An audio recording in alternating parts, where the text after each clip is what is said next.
Voyager Sopris Learning is a specialist in reading, writing, and math intervention.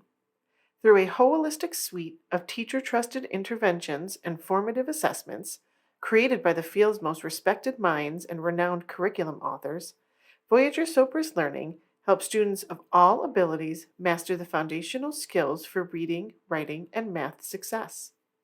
With a 4-decade legacy of results, Voyager Sopris Learning products are classroom tested, backed by rigorous research, and supported by evidence-based practices. Voyager Sopris Learning is a part of Lexia Learning, a Cambium Learning Group company. Visit voyagersopris.com to learn more.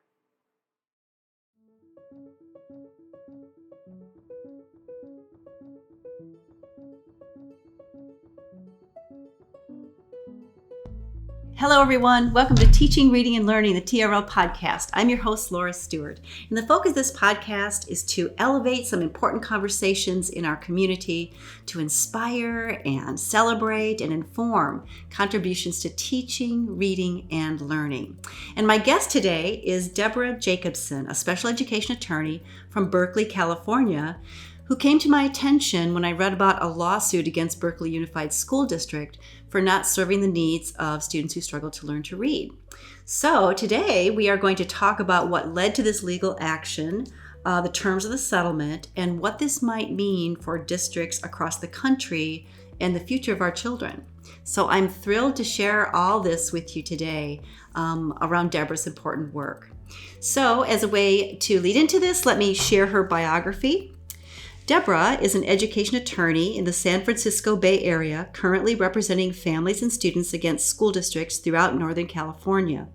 She is extremely passionate about her work and the rights of children with disabilities and children who are disproportionately affected by the failures of public schools. Deborah is an active member of the educational community and works with parents, teachers, administrators, service providers, and local organizations to support the needs of vulnerable youth.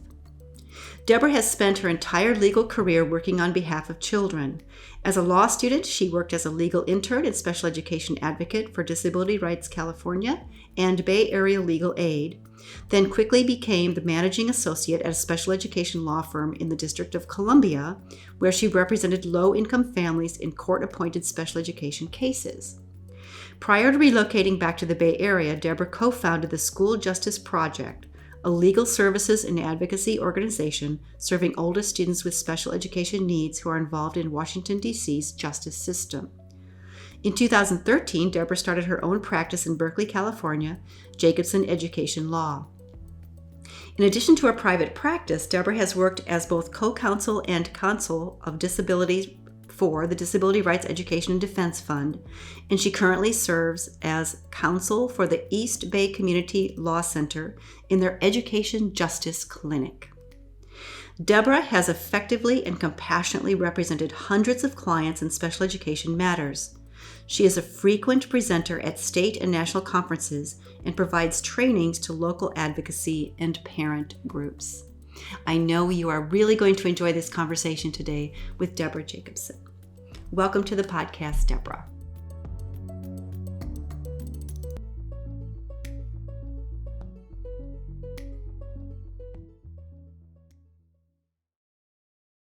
Deborah, thank you so much for being with us and welcome to the podcast today. Thank you so much. I'm so happy to be here. Well, let's start out with a question that I ask all of our guests, which is, what is a quote you live by and return to?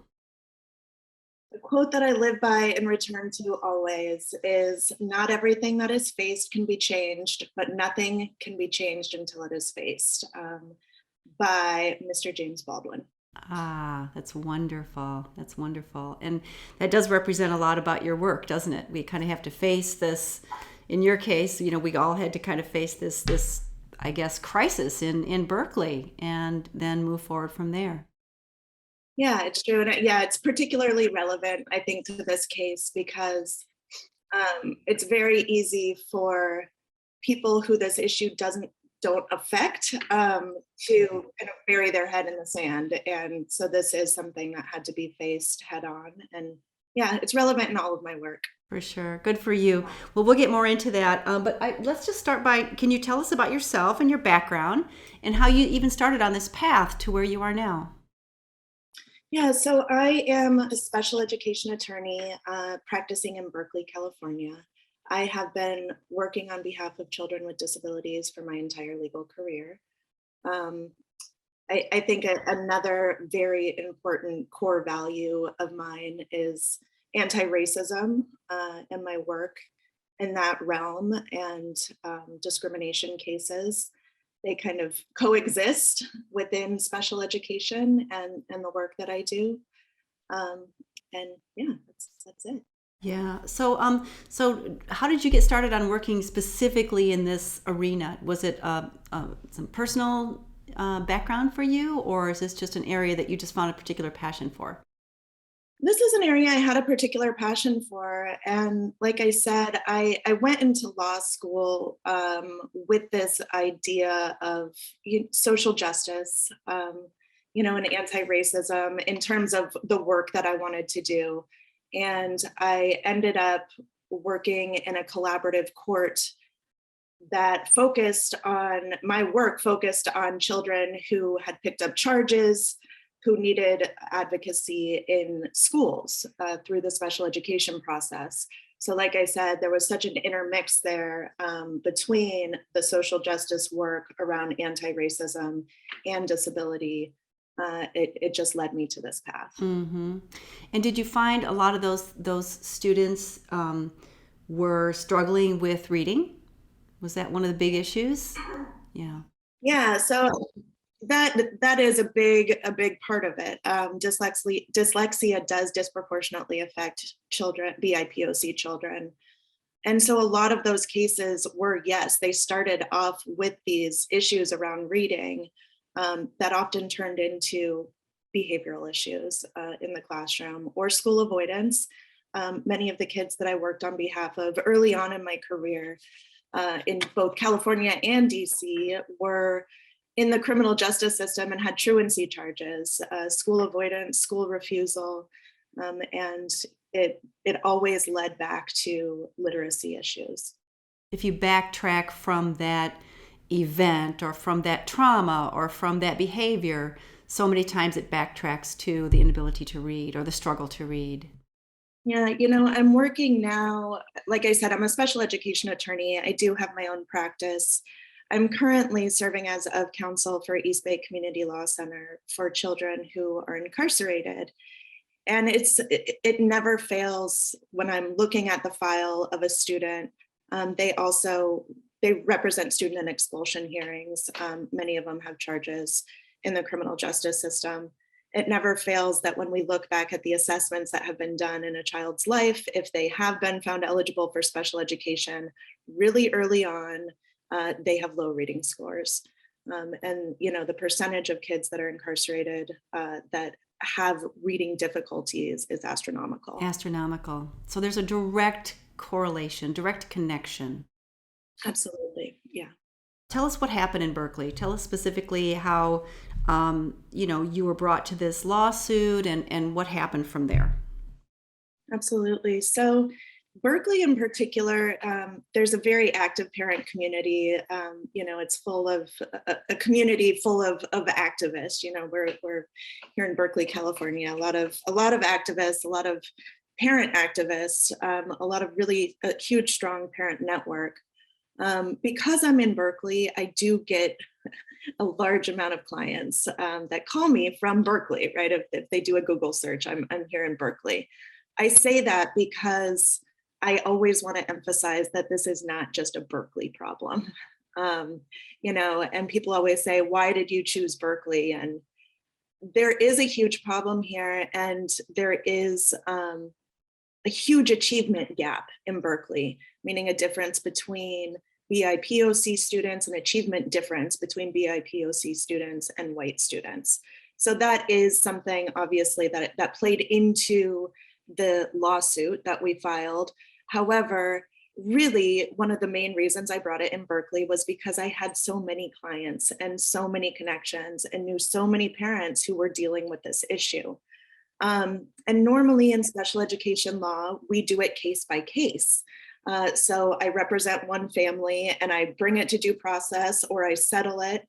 And with this issue of dyslexia or reading disabilities, which is a large umbrella term, for students who might have a number of different processing deficits that prevent them from being able to, or that make them struggle to learn to read.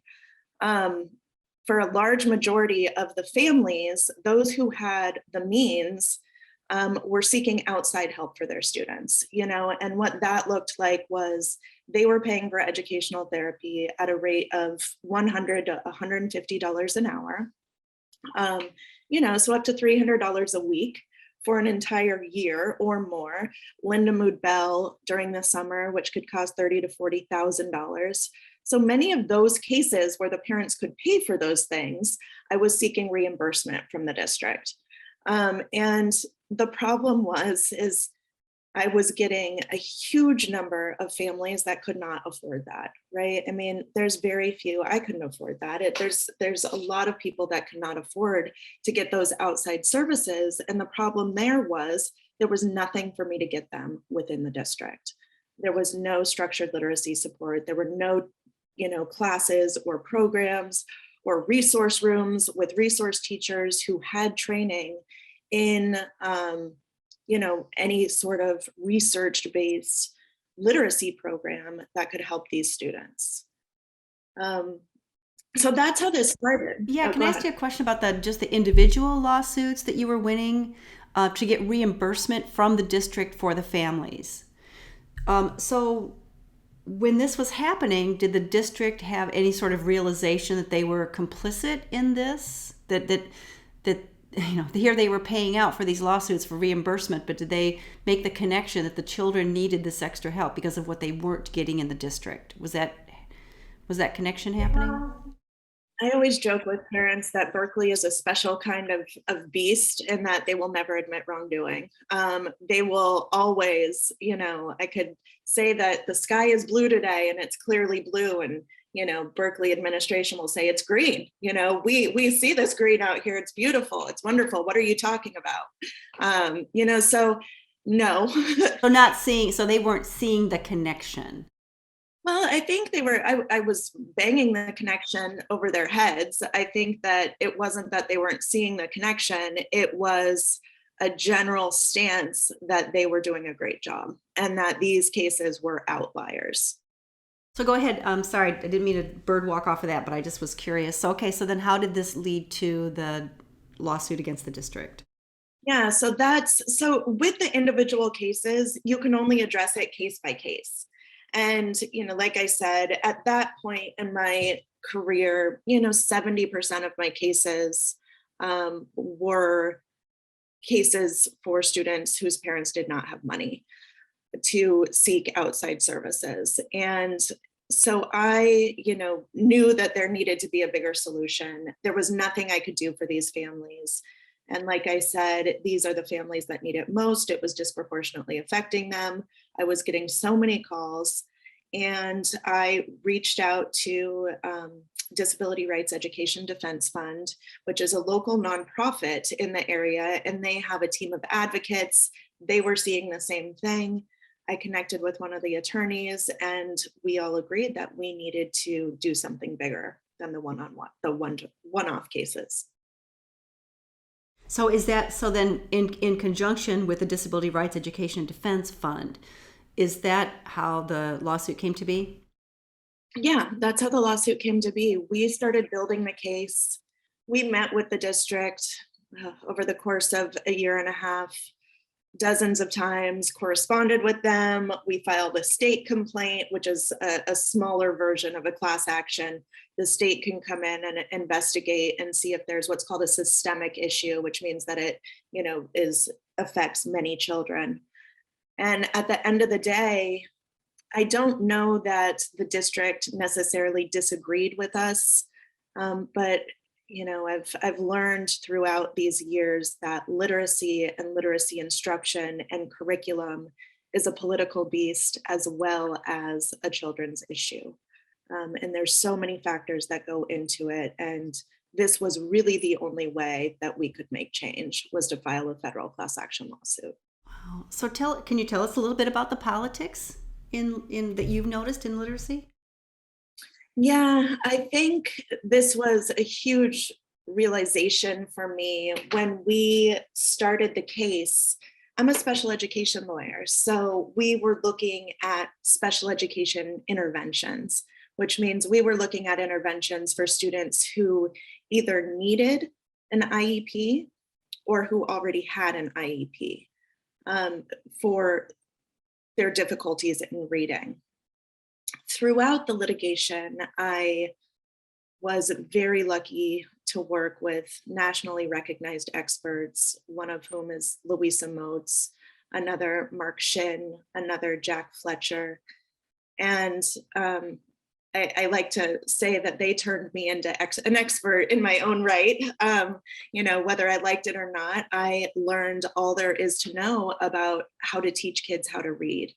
I always say one of the biggest sacrifices I made was for this case. I spent 4 days in Oklahoma City in a big conference with, a lot of educators in Oklahoma. And I learned so much. And Jack Fletcher and Mark Finn, they put that conference on.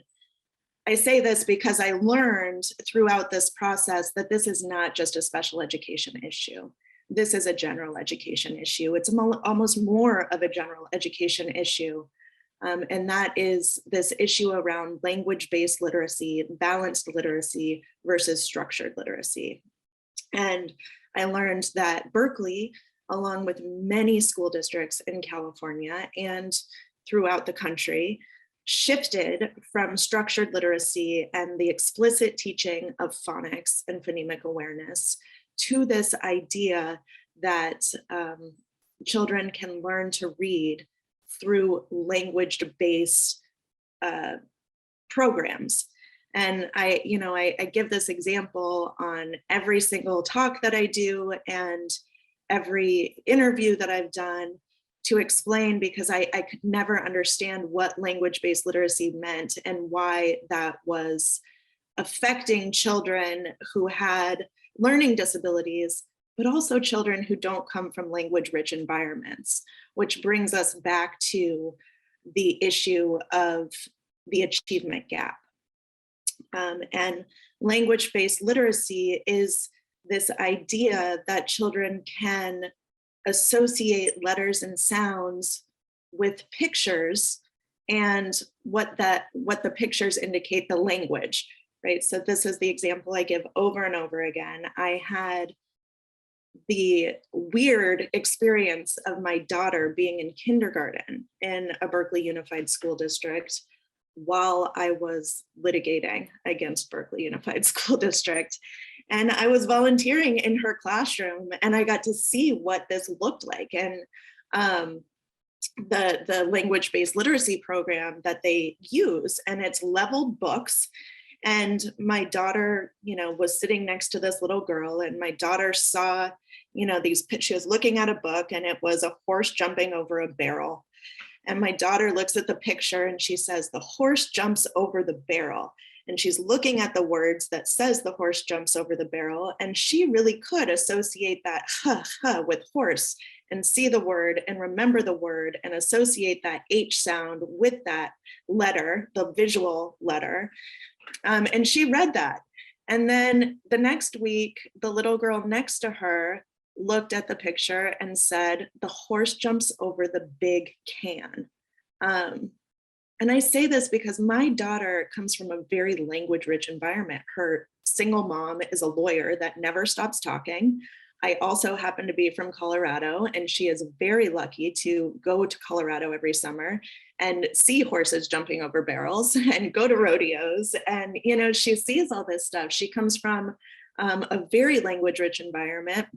She also, turns out, does not have any processing deficits or learning issues, which is shocking. Just because of what I do, I was convinced that my daughter was going to have struggles with reading. She didn't. But that little girl, and I say this because I noticed it right away. I noticed it, this was probably in November of that kindergarten year, and things got worse and worse for her as the year went on, to the point where, excuse me, to the point where during a parent teacher conference for my own child, I talked about that little girl the whole time. So this became really apparent to me that students who had, that student came from a monolingual Spanish speaking family, but also it turned out she, a year and a half later, I worked with her family and she did have a reading disorder. So she was getting a double whammy there with language-based literacy. The school district did fight that all along, and she didn't end up getting an IEP until the end of second grade, and she still struggles because of that. It could have been fixed a lot earlier on. It could have been helped a lot earlier on. Right. So going back to your question as to why it's political and how it's political, there are many there are many parts of that question that I could go into wormholes, and I'll try not to. But one of them is this idea that Mark Shin calls play-based learning, right? And in liberal communities like Berkeley, there is this idea that structured literacy is militant, and it doesn't allow for children to enjoy reading and explore all of that. And those are all ideals that we do have. We don't want our children being in militant classrooms and this idea of, how I learned when I was little, this rote memorization. I think some teachers refer to it as drill and kill. It's hard to teach and students don't necessarily like it. Is the other side of this, and I say it's political because of that. In most red states, they are still using structured literacy approach. In many liberal communities and liberal blue states, they've switched over to language-based literacy. And here I am, right, in one of the most liberal places in the world, and theoretically that matches who I am and my core values, but this particular aspect of it makes no sense. And Louisa Moats brilliantly said when she came here and saw all the signs in the yards that say, "We believe in science, Black Lives Matter." And, she said, for a community that says they believe in science, they sure don't believe in science. And that's what this comes down to, is there is science behind how we need to teach children how to read. And that science is ignored in so many places.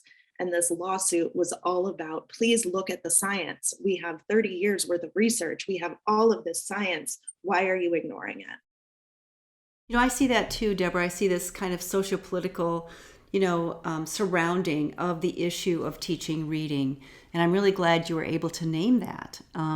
This idea that kids can kind of construct all this learning for their own, that's nurturing and that's developmental, and that matches with more of a liberal point of view, as opposed to, a teacher teaching explicitly, and that must somehow be drill and kill. But, I love how you've talked about this, but really this structured literacy equalizes the playing field, because it becomes that runway to reading, and it becomes that equalizing force that allows all of our children to have access to a learned skill. This is not an intuitive skill. It's not like when we speak, when children learn to speak, that we model for them. They're immersed in it. They explore language. Reading is a learned skill, and the teaching of that requires a very explicit approach.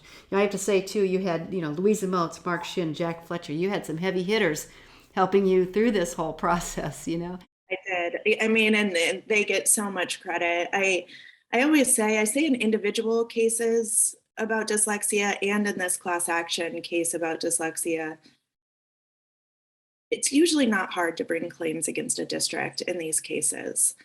And that's sad, but it's true. So many of these kids are not being served. The real difficult part of these cases is figuring out what's going to help each kid. And there is no cookie cutter approach.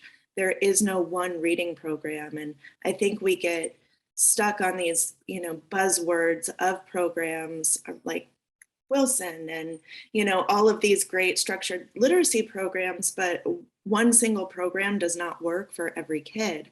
And so that is something I learned in this lawsuit. We can't just say, we want all the special ed teachers to know how to use Wilson, right? This is really about going back to the general education classroom and making sure general education teachers understand the science of reading, and making sure all the general education teachers have word walls in their room and understand the need for explicit phonics instruction.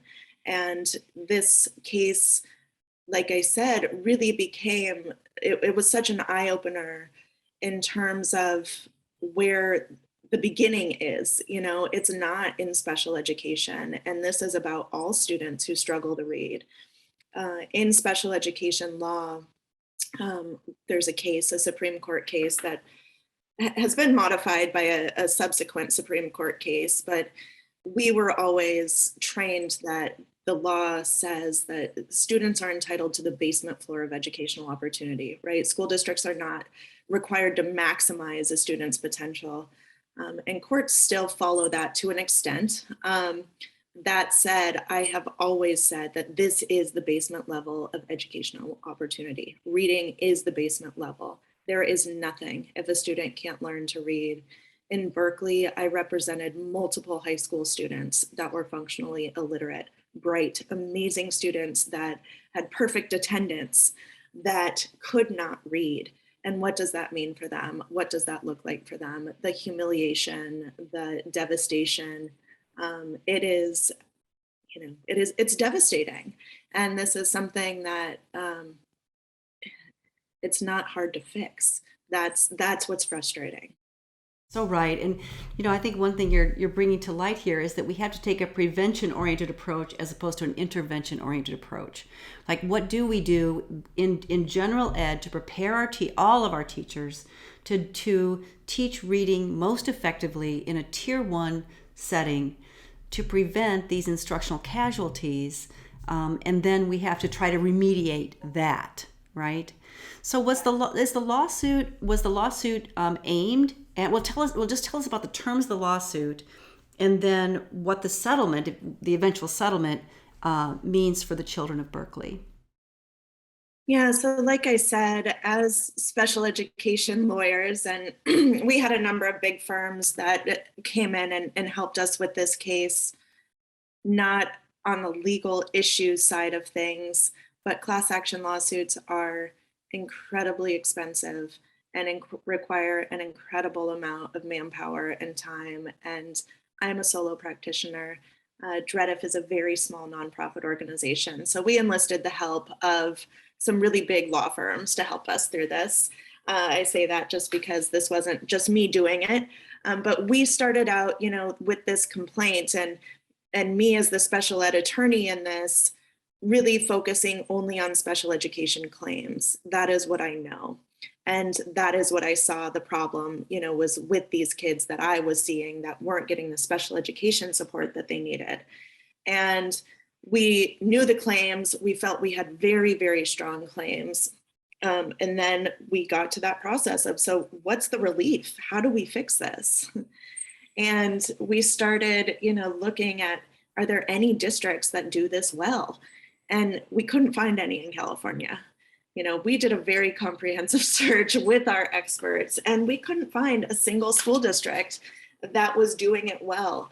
I say that because a good 2 years of this case was developing the relief, a literacy plan that we wanted to go to the court and say, this is what needs to happen. And this wasn't, 3 bullet points. This was a comprehensive, multi-page, plan that started out in general education and moved through tiers, right? And Mark Shin was our lead in developing a multi-tiered system of supports to propose to the district as a way to remedy this case. And at the end of the day, that is what we got. We proposed a plan. The plan went through multiple rounds of negotiation. And at the end of the day, we settled this case, after years of litigation, we settled for what we were very happy about. And so the result of the settlement is this multi-tiered plan in which things change in the general education setting. A huge part of that is teacher training on the science of reading, right? And that goes back to what I had said of this has to start in the general education setting. And that is something that, special education costs so much money, and it's this constant, we don't want more kids to get identified. We don't, special education costs so much, they're pumping so much into these programs and this and that. And this was something that we kept saying, if we can fix this in the general education setting, if we have these tiers, this will prevent students from needing an IEP. This will prevent students from needing that need that intensive support.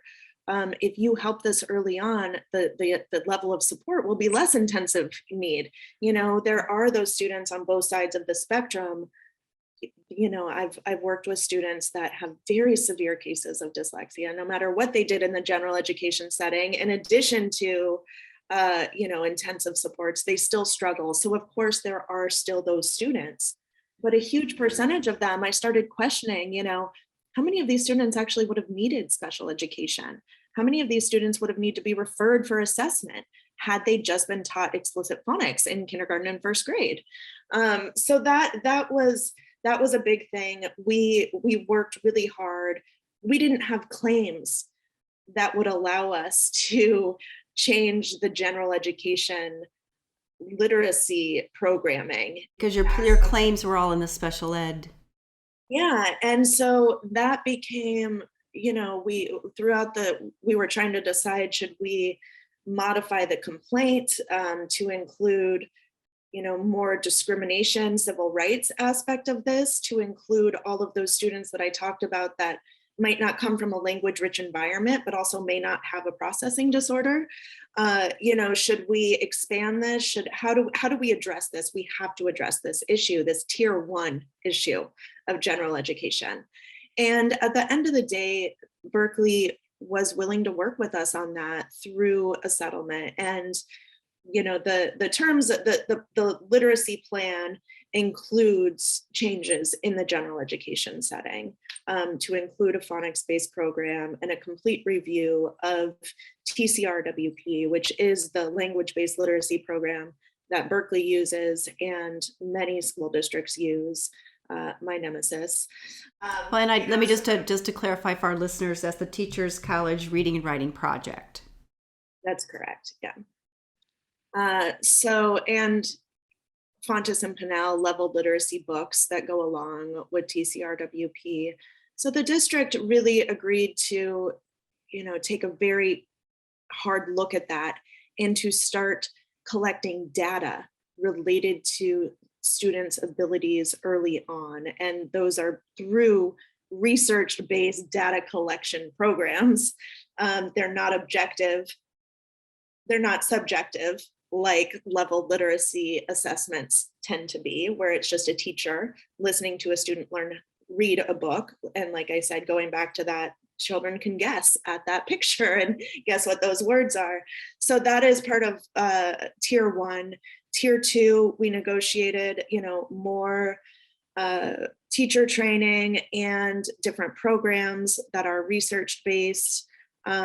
Tier 3, was really related to the development of IEPs and goals and duration of services in terms of how much support students get once they get to that level 3, and really a comprehensive plan that moves through tiers 1, 2, and 3 to address the needs of all the students in the district that struggle to learn to read, including students in middle school, including students in high school, when they stop teaching literacy and it really does become a special education issue and a need for intensive remediation.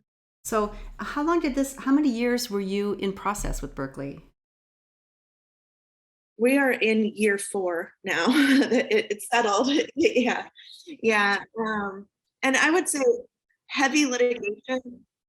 Oh, what? The settlement was just approved by the court about a month ago. Yeah. That's after 4 years. Yes. Wow. Wow. Congratulations. Thank you. So this was the settlement was a comprehensive K-12 services settlement that looked at teacher training, phonics-based tier 1, collection of data, student identification, using research-based program, the intensity of tier 3 support. All those pieces were included in this settlement. Yeah, and I should say one of the most important pieces of this settlement is that Berkeley Unified School District has to retain a nationally recognized expert as a consultant to guide them through this, each tier, and build out this program and build out the professional development programming. And we also have a monitor, a court monitor, who also has to be a nationally recognized expert in the science of reading. So this isn't, here you go, Berkeley, go do your thing. This is, we're washing our hands of this. This is another 3 years of work for plaintiff's team, and a lot of involvement in that with the experts, with the monitor. And we are really hopeful. I think it's going to be a hard few years, and a difficult road to get down. But I guess after all of this work, all I can do is be hopeful that it is going to result in something great for all these kids. This is amazing work, Deborah. So not only do you have this settlement, this comprehensive settlement, but you have this term that they need to have a nationally recognized expert to shepherd them through all these changes, and then also a monitor for accountability, essentially. Yes. Wow. So I can see why you're hopeful with that. And what do you see as the ripple effect of this for other districts around the country? Yeah, we are already seeing a ripple effect here in California. And, I have to say, when the news went out about this settlement, and I received so many calls from attorneys across the country, from parents, how do we do this in our district? And that's why I always like to say, because people say, can you come do this in our district? And, I want to fall down from exhaustion just thinking about another one of these cases. It really did take over my life for a few years. I'm sure. Mm-hmm. Not in a bad way, but in a hard way. These are very difficult cases to litigate on many levels. So when people say, why did you do this in Berkeley? It's way worse in this area and this area. It's true. It's awful everywhere. I say that because there can be copycat suits now is one way that this can ripple, right? We have done a lot of that work, and the complaints are public, and people are already saying, we're going to use this, we're going to do what you did. That's one way. More importantly, this was a federal class action lawsuit. A lot of eyes were on this case because it would set precedent, not only in California, but people could use this depending on, how the court came out on this issue. And the case did not get a decision from the court, and we settled. That means that there is no legal precedent in terms of a judge deciding on something, but we got what we wanted. And in fact, we got more than I feel we could have from a judge making an order from this, in the sense of we got to work collaboratively with the district to make this comprehensive plan that also included supports in the general education setting. And I'm seeing districts all over, all of a sudden, people saying to me, wow, because of this lawsuit, our district is saying now that they're going to, bring in this phonics program in my kid's classroom. Thank you so much. Our school has, just did all of these trainings and structured literacy, and, all the teachers are saying, that they're, because of the Berkeley lawsuit, the district is now going to be switching over to this and that. And the assessment model that they're using, they're no longer going to use the severe discrepancy model, which we don't need to get into right now, but that it was a big issue in identifying students with learning disabilities. That was a hard fought battle. So we are seeing the ripple effect, and what that means, and why we're seeing the ripple effect is because this lawsuit can be brought again, and there's many attorneys that are ready and willing to do it. There's so many parent advocates that are willing to push for this, and because this was a federal case, all eyes were on it, and they see the result of it, and they also see that this was years of litigation and an incredible amount of money that could have been used to put these programs in place a long time ago. So your lawsuit becomes a template for some copycat suits, and it can set precedent. But in the meantime, it's having a ripple effect because some of the districts are already making changes, kind of as a, well, I guess kind of a prophylactic measure against getting, sued themselves. Does that characterize it?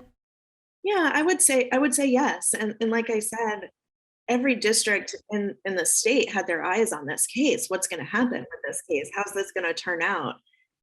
And, staring down the barrel of hundreds of thousands of dollars to litigate a case like this, I would hope that they're starting to say, this, we need to make changes. Do you think the people that you worked with in Berkeley are making changes simply because they have to, because of the terms of the settlement, or do you think there have been changes of hearts, changes of minds? Have there been, people turning toward the science and away from a language-based approach? That goes back to the question of politics. I think that educators in general, we do what's comfortable to us, and we do what we know, and we get stuck in these ruts, and not just teachers, all of us, right? Of, this is how I do this. This is how I've been doing it. And this has worked for all these kids. And I'm an amazing teacher, and we're amazing. Everybody will tell you that. I say that because I don't think that there has been a general change of heart. And I don't think that that is the educator's fault. I think that they're not just in Berkeley, but a lack of, that really equates to a lack of leadership, and this general idea that, it goes back to the quote of, we can't change things we don't face. And if you're not willing to face a problem because of your own issues, it will never change. And I think that a lot of educators take this personally. Are you saying I'm doing a bad job? This is what I've been doing for the past 15 years. Are you saying I'm doing a bad job? Are you saying I haven't taught students to read? Are you saying I'm racist because I don't want to learn how to do, the drill and kill?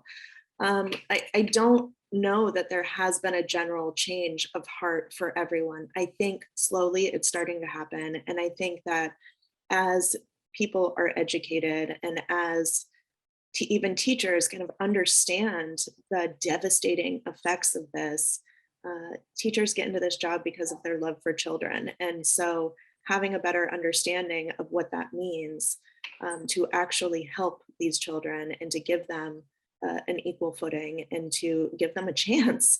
I think, once that information becomes clear, I do think there will be a general change of heart. I think as of right now, administrators are getting it. And that might be because of the bottom line. That might be because of, their involvement in all of these cases that cost a lot of money that they have to justify in some way. I think it'll take more time to get everybody on board. And I think that, this litigation is one lever, and, there are other levers that I think have to be pulled. I think it does come down to what you started this whole podcast with, is the facing this. I listened to a very wise and humble superintendent not long ago who said that he had a reckoning when he he saw the posters all over their district saying, "We believe all children can learn, and we educate all." And then he said, I kind of had this stark realization, all means all. And we weren't doing right by all of our kids. And he said, and the buck stops with me. And he said, I realized, how can I sleep at night until I start to reckon with this? And so I think that's the perfect example of what you started with your quote, facing this and then taking whatever steps. And if a settlement of this scope can help us have that reckoning, then so be it. Right. And thank you. Accountability is a learned skill, and it is hard. It is hard for every human being to be accountable for these types of things, and to really look at our own accountability. And that's my hope, for administrators, is to be accountable for these kids, and be accountable for what you're doing in your school district. Be accountable for making sure that you are doing everything you can to make sure that every student can learn to read.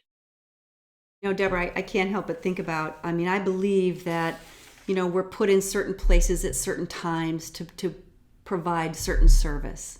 And I think about the intersection of all of these factors that came into your life, being in Berkeley and having these small lawsuits, working with with families individually, and then seeing this gap between those that can afford it, those that can't, and the need for need for these kids to have these services. And then your intersections with Louisa and Mark and Jack, and learning about this process. I can't help but think that you are the conduit for this work that you've done, and how grateful I am to hear your story, and how grateful I am to share your story with others, in hopes that it will provide them with some ideas, answers, and ultimately some hope that we can make these changes. Well, thank you so much. This is a great story. And what are you working on now? Or you probably can't tell us, but is it similar to continuing this work? Yeah, no, I can absolutely tell you, I still do all of these individual cases. Like I said, I say this semester because East Bay Community Law Center works in conjunction with UC Berkeley. So I got to mentor law students this semester, and mentor an attorney, and actually start working more in delinquency cases and students that are incarcerated. So I kind of went back full circle this year, and went back to my heart work. And that's always important for me. And we'll see. I'm still doing this work, and we'll continue to do this work. Wonderful. Yeah, that heart work that you're doing at the East Bay Community Law Center, thank you for that. That's so important. And you're also doing some speaking engagements and sharing your story to help others navigate this system. Am I right about that too? Yeah, you are right about that. I'm doing speaking work. I'm doing as much training as I can.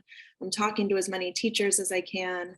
I am going to be leading an alternative dispute resolution program in Oakland, starting next semester, to really kind of get more involved with families that can't afford representation, and to help on that level, and to really start helping, bridge this huge gap between families and administrators. And that is my goal moving forward, is to really work collaboratively with families and districts, and try to make change in that way. Oh, wonderful. Well, best wishes for your continued work, Deborah, and thank you for the work that you're doing. I just so appreciate this, and I appreciate being able to share your story. But I can't let you go without our closing questions that I ask all of our guests. So just maybe rapid fire questions, we call them. Who was your favorite teacher, Deborah, growing up, and why?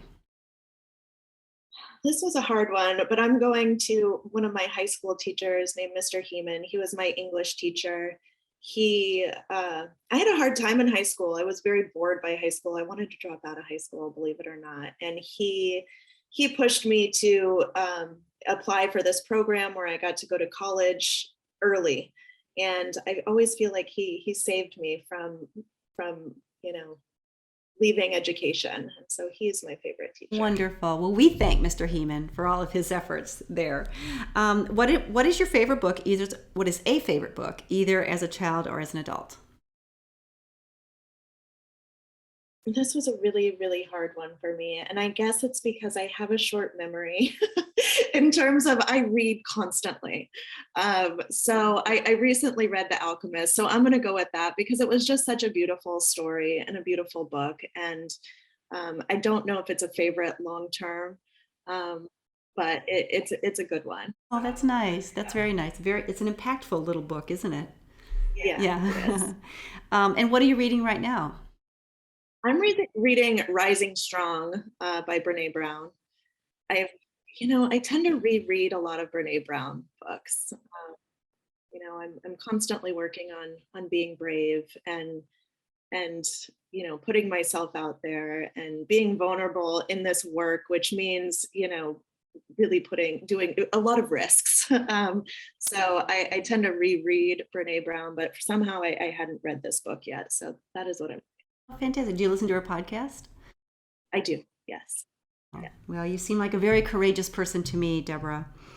What do you have on your desk that symbolizes you or is dear to you? This question, I don't have anything on my desk. I have a bit of a list with my desk. It is completely clear. I will say that, as you can see, I have lots of plants in my house. We're on Zoom, so you can see it. So I'll go with that, plants and kind of needing greenery. And I have a tropical plant here because it makes me feel like I'm in somewhere beautiful and tropical. And that's meaningful to me. That's very nice. Wonderful. And I guess last question, which I think you may have already answered, but just trying to bring it to closure for us. What are your greatest hopes for today's children? Yeah, my greatest hopes for today's children. I really have. I feel like I answered that in the sense of, an opportunity and hope, for all kids, not just those that tend to have opportunity and hope built into their being. Opportunity and hope is what I want for the kids. Well, thank you so much again for the work that you're doing, and thank you for your time today to share your story with us. I know it will be very inspiring for our listeners. So my best to you, Deborah. Thank you so much. I'm so honored to be here, and I really, really appreciate you and your work. Thank you. Thank you. Take care. We talk often in this podcast about the different levers of change that might make a difference for our children. And Deborah's story about the settlement at Berkeley represents one of those levers. And I hope you enjoyed this podcast. I think this really represents great hope for the children of Berkeley, and hopefully the ripple effect that this might have in other parts of the state and of the country. So thank you for joining us. I hope you enjoyed the podcast. If so, please rate us. Also, please provide us with your feedback so that we can meet your needs in future podcasts. Again, thanks for joining us, and we'll see you next time.